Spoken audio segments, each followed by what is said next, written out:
was my junior year. We lost a couple games. I think my total record there was like 36-3.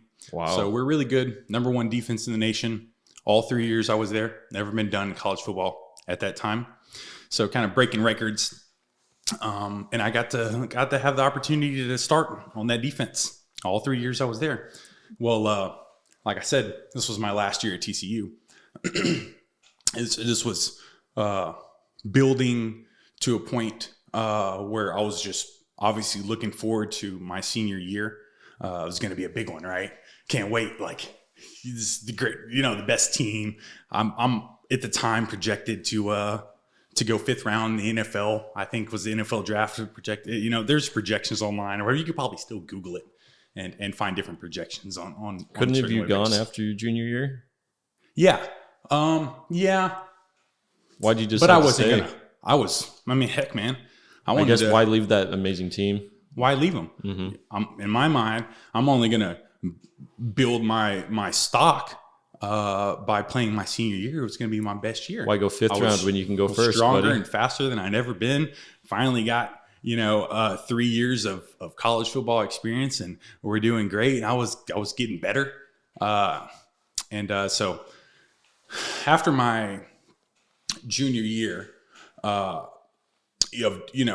playing, I was in the off season heading to my senior year. One morning, I think we're about to wake up at 5 a.m. To go do workouts or whatever. We had 5 a.m. workouts that day. But before we could even leave, knock on the door, bang on the door. Actually, me and a couple of my roommates shared a house off campus. I think we stayed in a dorm first 2 years. That's what it was. First 2 years we stayed in a dorm on campus. Year 3, my junior year, me and a couple of guys on the football team, we moved off, got a house, and we all shared it. Well, off season, like I was back to what I was saying, I just kind of had to set the setting. Just like 4 or 5 in the morning, or 4:30 in the morning, bang on the door, boom, boom, boom. Roommate goes and answer it. Police department rushes in, arrests me and my roommate, and give us a letter right then and there. While I'm on my couch, arrested, they literally put this paper in front of me, kicking me out of school. And from the cops? From the cops. The cops delivered it. The cops literally, I don't remember. Honestly, I'm waking up out of my sleep. I don't remember if it was a cop or they had somebody with them to speak on the school's behalf. No, it was the cops. It was the cops. They delivered this paper right there in front of me. Me and my roommate, side by side, handcuffed on our couch, looking down at this paper, kicking us out of school. And that was it. I went to jail that morning, and next day got out. And then I don't think I returned back to TCU for years to come. I had, so like I said, a rise and a fall story. It's a crazy situation. Obviously it's like, well, what the heck did you do? Me and my roommate, we would smoke pot, and that's what it all was about. We would buy ounces together, and we would, just to kind of save money, sell some back to the football players. And one day, my roommate, not the one that got arrested, we had a third roommate. He had one of his fraternity brothers come over to our house. His fraternity brother, I think he needed some green or whatever. He ended up selling him some, and not thinking very much about it. We're all just in our living room smoking. Mm-hmm. And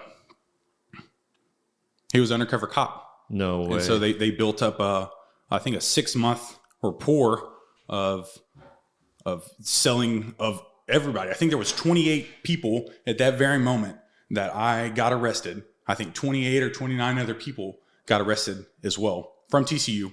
And it was a 6-month drug sting at TCU. 28 people they arrested all at the same time? All college kids at TCU in 2011. For selling weed? Well, no. Us, yes. Oh, there was other stuff going on. There was other stuff going on. There was 150 cops involved. And it was this big drug sting at TCU that I think it was a 6-month operation in which they were going to school with us. They were in people's fraternities. Like I said, my roommate's fraternity brother was an undercover cop. Good grief. And so his fraternity brother, he didn't know that he was an undercover cop? Right. How So, long had he been there? Just 6 months. so they got a kid, had him join a fraternity Maybe it was a pledge as a cop. Yeah. Holy cow. Oh yeah, it was a lot of time and resources involved in this sting, right? And so by doing something that is now 100% legal in most of the nation, and that's the ironic part. It completely ends your entire career. Right.